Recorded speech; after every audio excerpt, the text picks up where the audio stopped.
ஸ்ரீ குருபியோ நமஹ. பதஞ்சலி மகர்ஷியோட யோக சாஸ்திரத்தில் 5வது சூத்திரமாக ரித்தயா பஞ்சதையா கிளிஷ்டா அக்ளிஷ்டாக அப்படின்னு சொல்லிட்டு முன்னாடி பார்த்தோம் இல்லையா. அந்த விற்பி மனசில் உண்டாகக்கூடிய அலைகள் 5 விதமானது. அதில் கஷ்டத்தை கொடுக்கக்கூடியது, கஷ்டத்தை போக்கக்கூடியதுன்னு 2 விதம் இருக்குது அப்படின்னு பார்த்தோம் இல்லையா. இப்போ அந்த 5 விதமான அலைகள் என்ன என்ன அப்படின்னு சொல்லிட்டு தான் அடுத்த ஃபார்முலாவில் சொல்லப்படுறார். பிரமாண விபரிய விகல்ப நித்ரா ஸ்மிருதயா அப்படின்னு சொல்லிட்டு 5 விதம். பிரமாணம் அப்படின்னு சொன்னாக்கா உள்ளதை உள்ளபடி அறியக்கூடியது, கரெக்டு நாலெட்ஜு. அடுத்தது விபரியான்னு சொன்னாக்கா ஃபால்ஸ் நாலெட்ஜு. பாம்பை பார்த்து கயரை பார்த்து பாம்பு அப்படின்னு தப்பாக தெரிஞ்சுக்கிறதுக்கு பேர் விபரியம்னு பேர். விகல்பம் அப்படின்னாக்கா இல்லவே இல்லாத ஒரு விஷயத்தை இருக்கிற மாதிரி ஒரு பாவிச்சுண்டு மோகிக்கிறது விகல்பம். நித்ரா அப்படின்னு சொன்னாக்கா தூக்கத்தில் உண்டாகக்கூடிய அலைகளுக்கு பேர் அந்த நித்ரான்னு சொல்கிறது. சோப்பனம்லாம் இருக்கு இல்லையா, அதெல்லாம். அடுத்தது ஸ்மிருதி அப்படின்னு சொன்னாக்கா அனுபூதி, அதாவது நம்ம அனுபவிச்சிருக்கக்கூடிய விஷயங்களை ஞாபகம் வச்சுட்டு அது மூலமாக உண்டாகக்கூடிய வைப்ரேஷன் ஸ்மிருதினால் உண்டாகக்கூடியது. இப்போ 5 விதமான அலைகளையுமே step by step Maharishi explain பண்ண போகிறார். ஃபஸ்ட்டு பிரமாணம். பிரமாணம் அப்படின்னு சொன்னாக்கா உள்ளதை உள்ளபடி அறியதுன்னு சொன்னோம் இல்லையா. அதில் 3 விதமாக காமிக்கிறார்.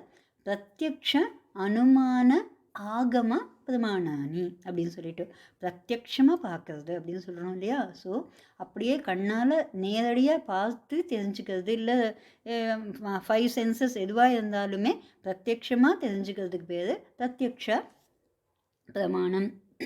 அனுமானம் அப்படின்னு சொன்னாக்கா நம்மளுடைய உள் மனசில் தோன்றக்கூடியதை அனுமானமாக யூகிச்சு தெரிஞ்சுக்கக்கூடிய, அந்த ஞானத்தினால தெரிஞ்சுக்கக்கூடியது அனுமானம். ஆகமம் அப்படின்னு சொன்னாக்கா சாஸ்திரங்களில் வேதங்களில் சொல்லியிருக்கக்கூடியதை தெரிஞ்சுக்கக்கூடியது ஆகமம். இப்போ இந்த 3 இதையும் எப்படி நம்ம தெரிஞ்சுக்கலாம் அப்படின்னாக்கா சின்ன எக்ஸாம்பிள் ராமாயணத்துலேருந்து எடுத்துக்கலாம். யுத்த காண்டத்தில் கம்பராமாயணத்தில் வர்றது, இந்திரஜித் ரொம்ப நாள் யுத்தம் பண்ணிட்டு இவாளை ஜெயிக்க முடியாது அப்படின்னு தெரிஞ்சுன்றதுனால ஒரு யுக்தி பண்ணிட்டு சீதையை யுத்த காலத்தில் கொன்னுடுற மாதிரி ஒரு மாயையை உண்டு பண்ணியிருக்கான். இதை பார்த்த உடனே ஆஞ்சநேயர் ராமன்கிட்ட சொல்லி எல்லாரும் துக்கத்தில் மூழ்கி இருக்கிற நேரத்தில் விபீஷணன் அங்கேருந்து ராமன்கிட்ட, இல்லை இது உண்மையாக எனக்கு தோணலை, நான் போய் லங்கையில் போய் பார்த்துட்டு வரேன் அப்படின்னு சொல்லி பர்மிஷன் வாங்கிட்டு ஒரு வண்டு உருவமாக எடுத்துன்ட்டு அங்கே லங்கைக்கு போகிற. அந்த லங்கையில் போயிட்டு சீத்தை அங்கே அசோகவனத்தில் ராட்சசிகளோடு உட்காந்துட்டுருக்கிறத பிரத்யட்சமாக பார்த்துடுறார். பார்த்துட்டு அவ்வளோ சந்தோஷப்பட்டுண்டு இங்கே திரும்ப ராமன்கிட்ட அதை சொல்கிறார். இந்த மாதிரி ராமா பத்திரமா இருக்கா சீத்தை அப்படின்னு சொல்லிட்டு அப்புறமா யுத்தத்தை ஆரம்பித்து அப்புறமா எல்லாரையும் வதம் பண்ணி அயோத்திக்கு பட்டாபிஷேகம் பண்ணின்றது ராமாயணம். இது பிரத்யக்ஷ பிரமாணம். இதுக்கு முன்னாடி யூகிச்சார் இல்லையா விபீஷணன், அந்த விபீஷணனுடைய யூகம் அனுமானம் அப்படின்னு சொல்கிறது. ஸோ பிரத்யக்ஷ பிரமாணம், அனுமான பிரமாணம், இது 2த்தையுமே நம்ம இந்த கதை மூலமாக பார்த்துட்டோம். இப்போ ஆகம பிரமாணம் அப்படின்னு சொன்னாக்கா என்னது, சாஸ்திரங்கள்லாம் சொல்லியிருக்கக்கூடியது தான் ஆகம பிரமாணம். அதுக்கு பேஸ் எவிடன்ஸ் வேதங்கள் தான், 4 வேதங்கள். அப்போ பகவான் என்ன சொல்கிற அந்த சாஸ்திரங்களை பற்றி அப்படின்னு கேட்டாக்கா 16வது அத்தியாயத்தில் 24வது ஸ்லோகத்தில் அர்ஜுனன் கிட்ட சொல்கிற, ஸ்ரீ பகவானுவாச்ச தஸ்மாத் சாஸ்திரம் பிரமாணம் தே காரிய வியவஸ்திதௌ ஞாத்வா சாஸ்திர விதானோக்தம் கர்ம கர்த்துமிஹார்ஹசி அப்படின்னு சொல்லிட்டு, அர்ஜுனா உனக்கு சாஸ்திரங்கள் மட்டும்தான் பிரமாணம்.